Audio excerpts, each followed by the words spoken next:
And I call on Deputy Biddy Kelleher on behalf of Fianna Fáil. Tánaiste. The children's referendum was passed on the 10th of November 2012, and the government said at the time that this would be a once-in-a-generation opportunity to put things right in terms of supports for children to ensure that they had adequate facilities in place, particularly in the area of vulnerable children. Now, when John Saunders published the Mental Health Commission annual report for 2013 some months ago, he wrote, "In relation to younger service users, there is still a most unsatisfactory situation whereby children are being admitted to adult units, where there were 91 child admissions to such units in 2013. Now, Tánaiste, the difficulty here is that families are under huge pressure, because of unemployment, homelessness, pressures in general society, cyberbullying, drug addiction, and many of the other problems that are facing families throughout our country on a daily basis. The founder of Save Our Sons and Daughters is saying that children are running the risk of higher suicide and becoming more vulnerable because there is a serious lack of experts employed, and there are only a handful of adolescent beds in our hospitals. There are only 48 beds available to young children who suffer from mental health issues."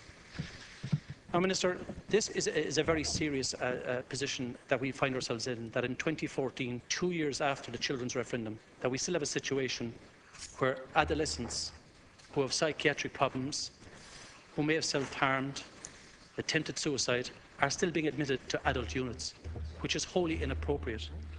So what I'm asking Tánaiste is, in view of the budget next week, will there be a commitment to ensure that we honour our pledge that we made solemnly as a people to the children of this country in terms of ensuring that we have proper funding in place for the most vulnerable children out there in our communities?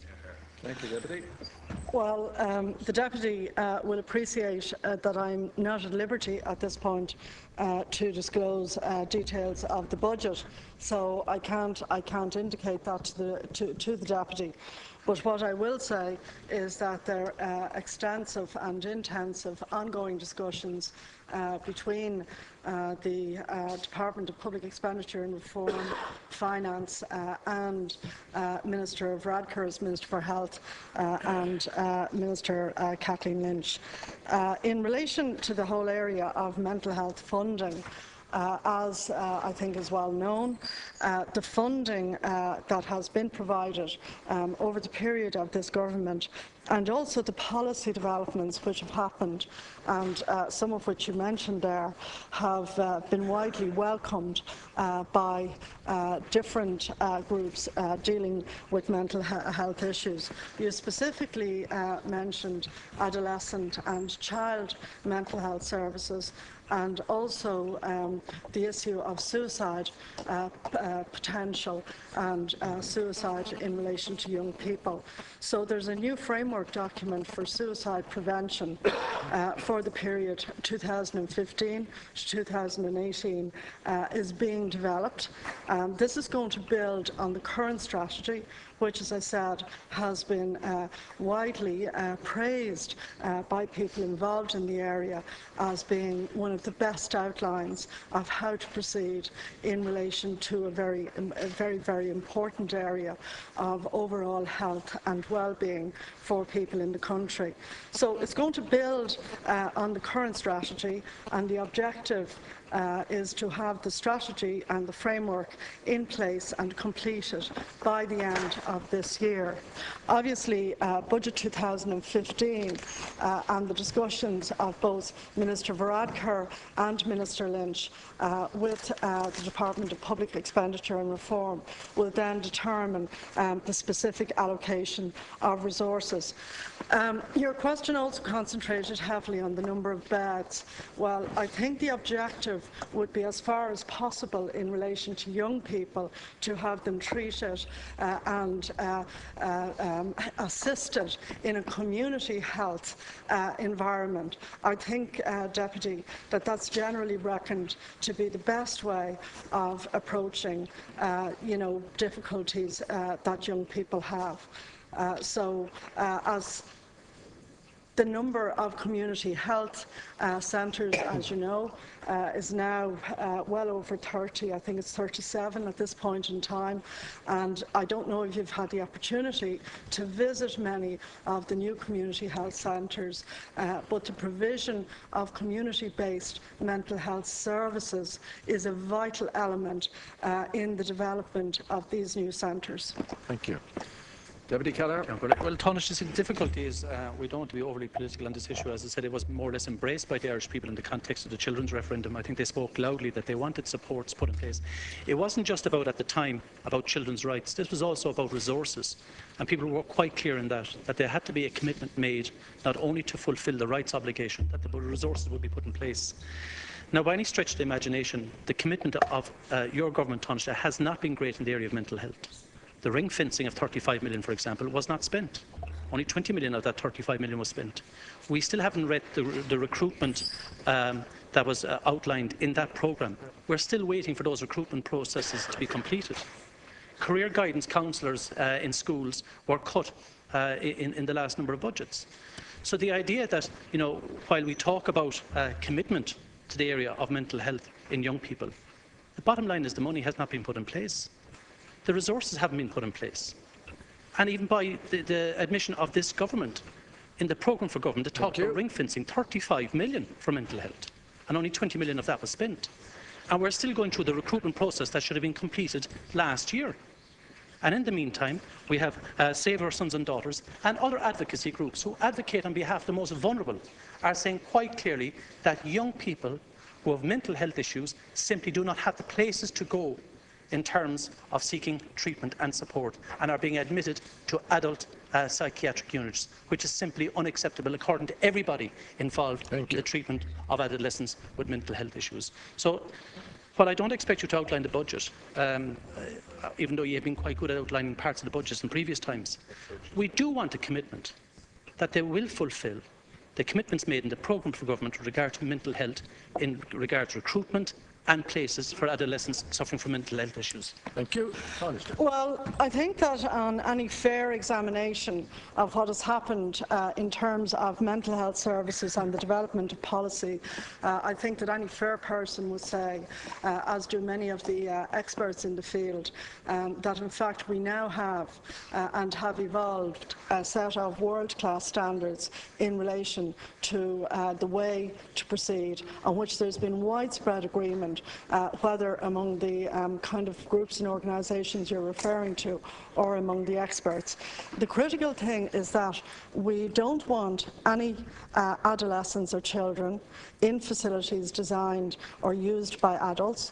So a new protocol has been put in place whereby there's actually a bed count, because the beds are there, Deputy, just as through the community health services, the actual local community-based services are available. Well, there's two issues there, Deputy. First of all, you want to hear the reply. You only want to use in-bed facilities, particularly in relation to vulnerable adolescents, as an absolute last resort, because if you can do those services in the community, I know, and I'm sure you know from personal experience, that that is actually the best way to proceed. But what there is now is a bed count to ensure that if the kind of young person you're talking about has an acute need for a short period of time for a bed, those beds are actually now available, and we have a protocol in place to actually ensure that young people in that situation that you mentioned do actually get those beds. Thank you. That is the commitment that the government is delivering on, and it's important. But you shouldn't, I think, devalue the community-based health services. Go and have a look, I'm sure you have done it already, at some of the new community-based health centres, and have a look at the services that are outlined in those in relation to the mental health services area, both in relation to adults and in relation to children. Thank you. Deputy MacDonald. With Ceann Comhairle. Tánaiste, every day I, like other TDs, are getting phone calls from families at their wits' end. As they calculate their water charge bill, they're trying to come to terms with the scale of pain that you are inflicting on them. Some people will pay this charge, but they will do so resentfully, Tánaiste. Others will refuse to pay. But there is a huge number of families out there who simply cannot pay. They don't have the money. Some are families on social welfare. Others are working families on low wages. They have no disposable income at the end of the month. And now you expect them to pay hundreds of euro a year for the basic necessity of water. You are threatening these families, Tánaiste. You are saying that their water supply will be cut off if they cannot meet this bill. You are, it seems, prepared to deny these families the ability to wash their children or their sick parents, to deny them the ability to clean or to cook. So, Tánaiste, my question to you is very simple. Why are you and the Labour Party threatening families who simply cannot afford to pay this charge? Well, Deputy MacDonald, can I ask you, why is Sinn Féin in its document yesterday threatening the very same families who may inherit a modest family home of between 250 and 300,000 with 48,000 euros, another mortgage which they'll have to take out in order to inherit their family home? So will you please get real on the kind of pain that Sinn Féin outlined for ordinary, hard-working families yesterday in your document? I have said repeatedly, and I'm happy to say, the Commissioner for Energy Regulation has in fact set out now an 8% reduction, 180 million, to be achieved by Irish Water in its cost base before the end of 2016. What you propose, on the other hand, in your document in relation to Irish Water is that it's going to be converted into a new quango called a non-commercial semi-state. And in this new quango, this new quango will not be able to raise funds for the absolutely vital infrastructure that the families you're talking about will need. They will need in terms of getting rid of lead pipes, they will need in terms of water quality and boil notices, and they will need in terms, and I know this isn't a Sinn Féin priority, they will need in terms of investment in industry coming into this country so that their children can have jobs, rather than in your document yesterday, you want their children just to be on social welfare. So let me say, coming back to the bills, we have set out a structure in which families will have to pay over the next 2 years at a maximum, the assessed charges. In addition, in the budget, as I've outlined already, there will be, for family households, which by and large are the most vulnerable households, an actual water services support payment of €100 per annum.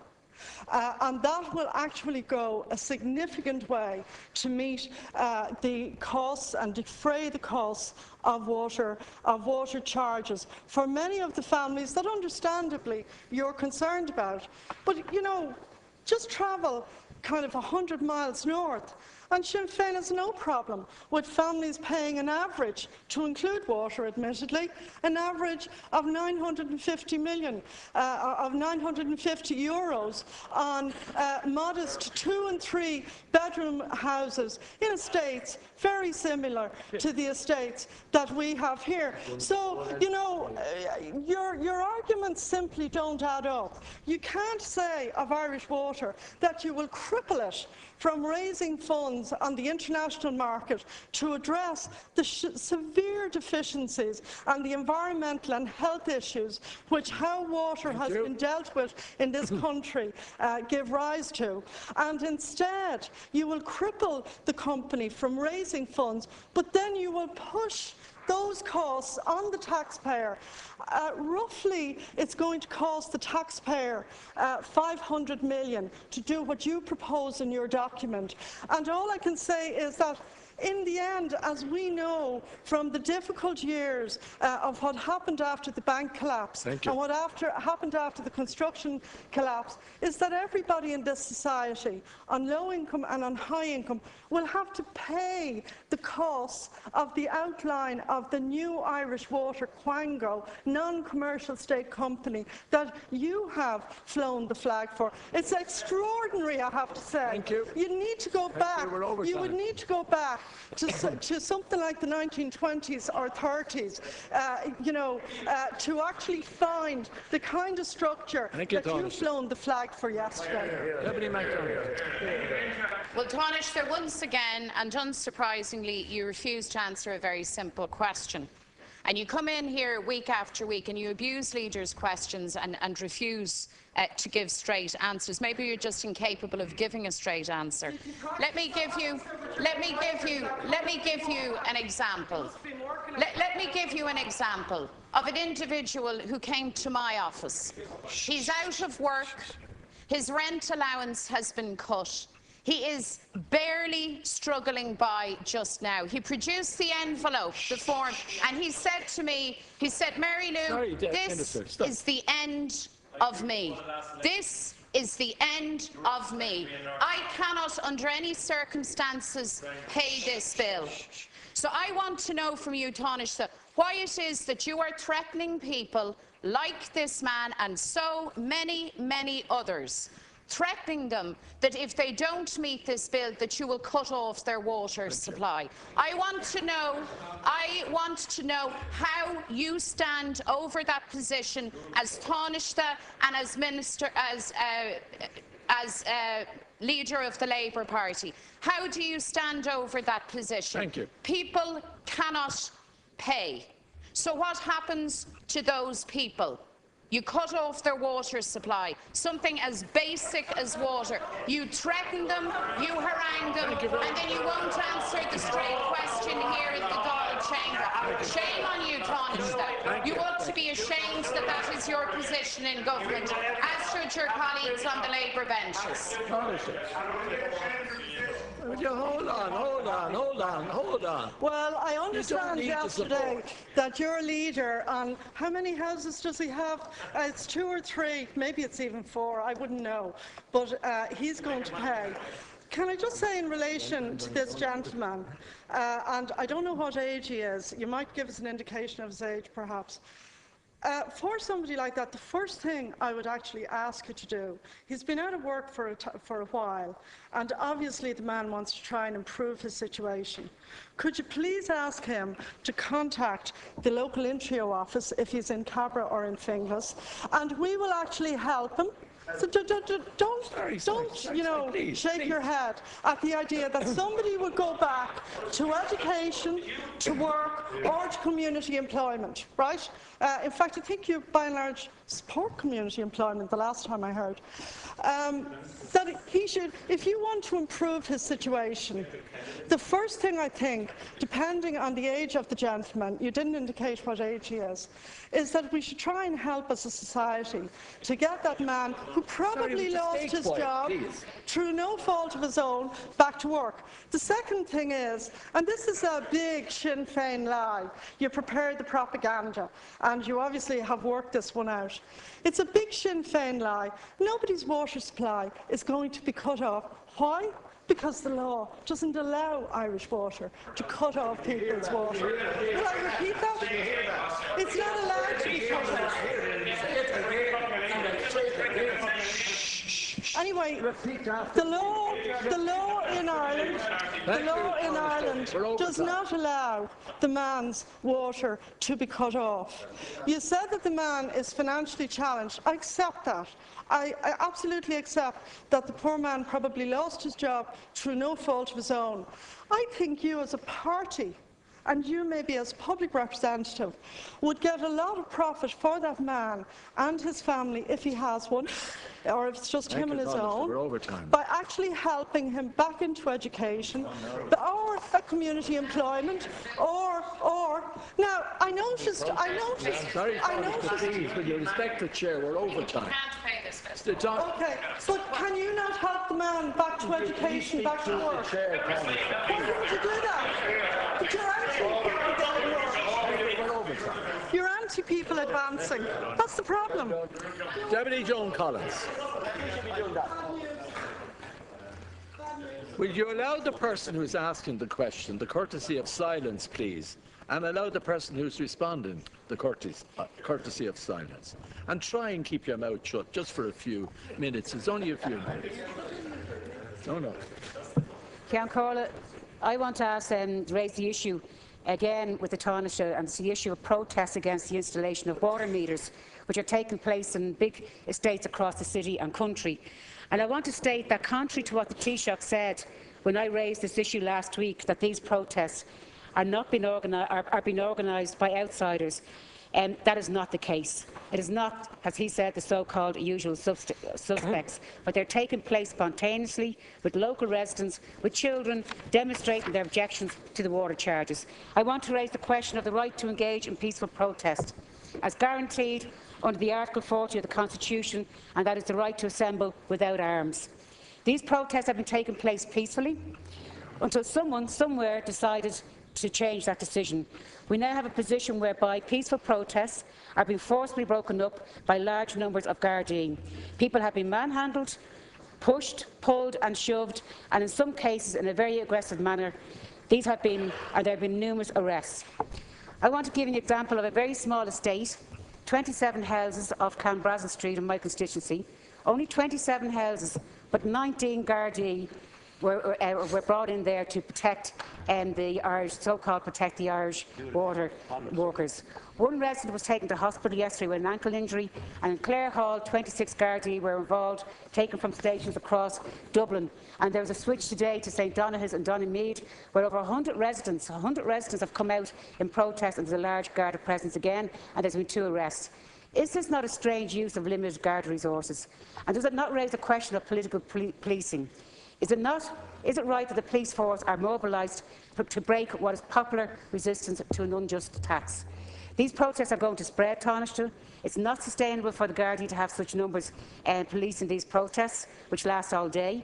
Any idea that these peaceful protests can be crushed by the use of large numbers of Gardaí is fanciful. And I'll finish up on this point, Ceann Comhairle. I can also assure you, in Tánaiste, that you will see the real extent of the opposition to these water charges and the anger about them coming on top of the property tax. You'll see this on Saturday, when tens of thousands, maybe hundreds of thousands, will demonstrate in favour of the right to water. And would it not be better now, Tánaiste, to accept the reality and scrap the water charges?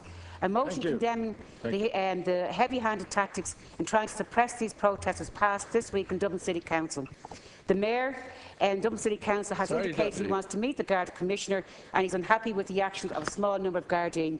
Would you consider, Tánaiste, intervening to defend the right to peaceful protest? Well, first of all, in your long prepared statement there, I have to say that I've received a lot of complaints from people who find themselves intimidated by some of the people taking over their estates and actually deciding what their attitude should be in relation to Irish water. I understand that there's a range of views in this country in relation to Irish water.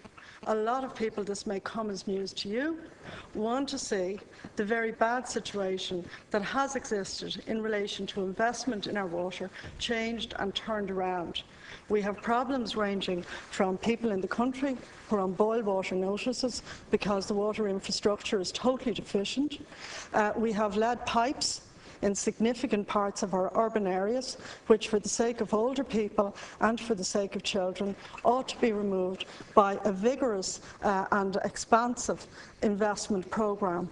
And we also have, particularly in the Greater Dublin region, which is attracting a huge amount of construction and investment in jobs, we need water, and we need high-quality water to continue to attract those jobs and investment, and then to do it not just in Dublin, but right around the country. Now, there, if you like, the arguments in favour of why we as a country should have in the past spent a huge investment on our water infrastructure. We should have spent a huge investment on our water infrastructure. There was a lot of money spent, just bear with me, Deputy Kelleher, there was a lot of money spent, but it was spent by 34 separate local authorities in what I'm sure even the Fianna Fáil people who were in government at the time, they meant well, and I'm not saying anything that you didn't mean it well. But what happened was that was disjointed, that was completely disjointed. And the consequence is now, if we want to progress as a country, we have to have safer water for our own people, for our children and for our older people, from a health point of view. And secondly, we want to actually have water treated properly and with due regard to people's health, and also with due regard to the need for investment into jobs and employment. What I would also say about these protesters is that the matter has been before the courts, and I am not going to comment on how the courts will deal with issues as they arise. Obviously, they're independent of here. But what I will say in relation to the Gardaí is that I have seen them in a number of situations where they have acted with extraordinary patience, firmness and courtesy to people who have been giving them, I would say, an extremely difficult and hard time. And I think that they have actually responded with complete professionalism. Now, there are issues that are before the courts. I don't want to comment on those. But there are about 1,000 men, Deputy, who have jobs working in Irish water and for Irish water. And like with the bin, like with your campaign many decades ago on refuse, what you want to do is deprive and close down existing jobs, and then we don't know where we will be with the alternative that you're proposing. Deputy Collins, 1 minute, thank you. You didn't answer the question again, Tánaiste, which is a habit of the government benches. We know what you said. That's been repeated a number of times in the Dáil this week. Can I raise with you the fact that people are coming out of their houses? It's extraordinary. I've never seen a spontaneous reaction like it in my life. For 15 days in Crumlin, Irish water came in the morning. The residents came out of their homes, stood over the shore, and those men sat in their vans all day and got paid. And they moved out of Crumlin 15 days afterwards with not one water meter going into it. And the same in Drimna for 5 days. Now, these men are getting paid whether they actually put a water meter in or not. So using that argument is absolutely false, and trying to throw the issue another way and raise dust in people's eyes. The fact of the matter is there's peaceful protesting in the communities. Ordinary people, women with children, men who are absolutely opposed to this water installation. So will you not agree, Tánaiste, that people have a right to say no and move on to the next one if the other person wants to have that water meter? They have the right to say no, and will you not condemn the tactics by a small number of Gardaí who are stepping out of control and creating chaos in the communities? Well, all of the protesters that I have seen before seem to have extremely expensive phones, tablets, video cameras and other... Sorry, I say this seriously. Sorry, a core part of the campaign is to video every single second. Sorry, would you please allow an answer? You may not like what she's saying, but allow her to speak.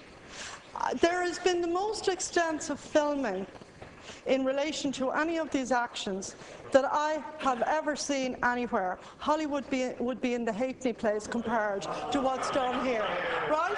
Now, just let me say this. You are making allegations here against Gardaí. You're making allegations against Gardaí. All I can say is that all the material, as you would know, from the protests, particularly anything which looks controversial, is immediately posted up on Facebook, YouTube and everything else.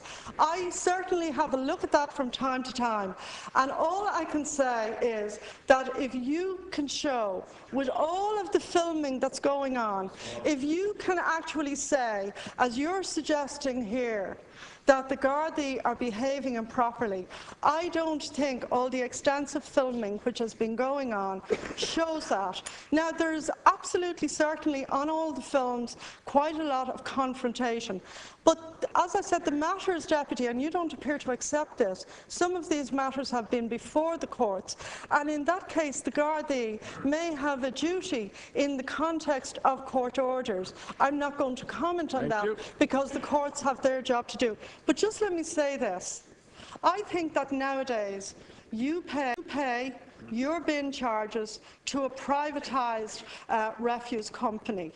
And it was the tactics of you and your colleagues and people like you who destroyed the public refuse service.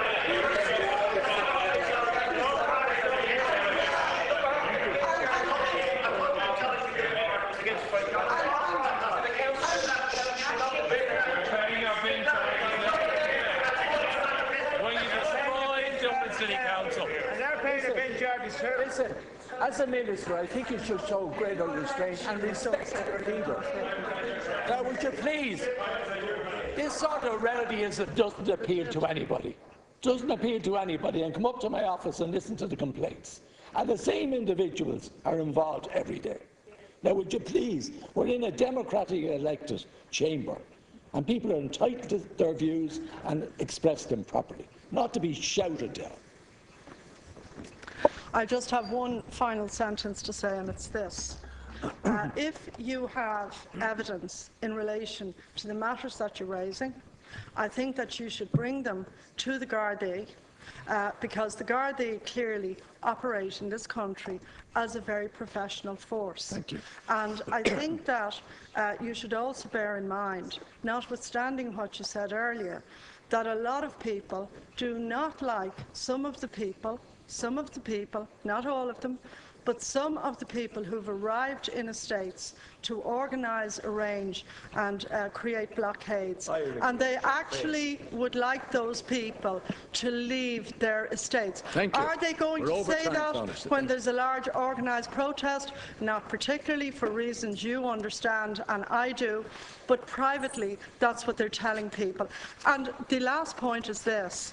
If you encourage people to run up large water debts, as you encouraged people to do the same on previous occasions in relation to other public charges, you know, as I do, that the consequences for a lot of ordinary families is that they become mired in extremely difficult debt situations. You've gone on to another protest, and the pieces are left for all of the other political parties to pick up subsequently. That completes Leader's questions for today.